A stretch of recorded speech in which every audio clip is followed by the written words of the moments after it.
இப்போ வெங்காயம் போடணுங்களா? தக்காளி போட்டிங்களா? தக்காளி இல்லைங்களா? சரி சரி. ஐயோ, ஏன் கண்ணை மூடுறீங்க? கண்ணு எரியுதுங்களா? ஊதாங்குழல் எடுத்து அடுப்பு ஊதுங்க.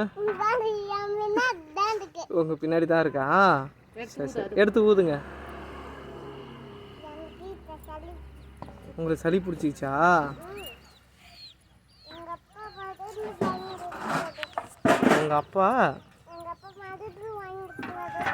உங்கள் அப்பா மருந்து வாங்கிட்டு வராரா?